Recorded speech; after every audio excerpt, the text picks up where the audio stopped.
free. Subscribe our channel and click the bell icon so that you will get update with our latest video. US budget hawks have labeled a plan to hike defense and domestic spending by hundreds of billions of dollars as a debt-ballooning monstrosity. In a rare show of bipartisanship, Republican Senate leader Mitch McConnell and Democratic counterpart Chuck Schumer agreed the two-year pact. The bill is expected to clear the Senate comfortably, but face opposition in the House of Representatives. It comes on the eve of a deadline to avert another government shutdown. Congress has to reach a deal before government funding runs out at midnight on Thursday, when a one-month spending bill is set to expire. Both Democrats and Republicans in the House of Representatives have voiced disapproval of the bipartisan bill. White House Legislative Affairs Director Mark Short said the package would increase spending by just shy of $300 billion, £216 billion. The Washington Post puts the figure at $500 billion.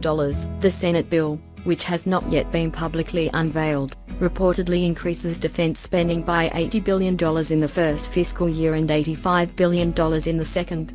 Non-defense spending, such as a program to provide health insurance for children, would reportedly increase by $63 billion this year, and $68 billion next year.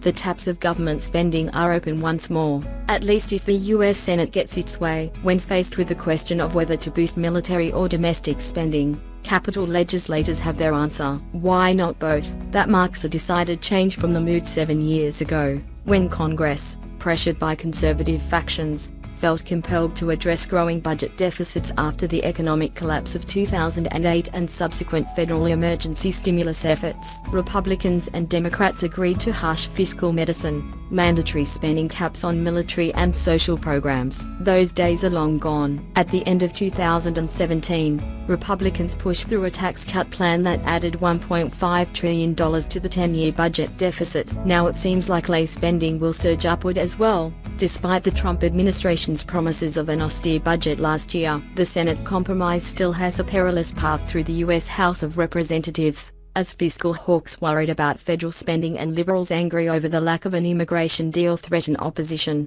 With midterm elections looming, however, it's likely that enough legislators on both sides of the aisle will welcome a two-year reprieve after months of shutdown drama.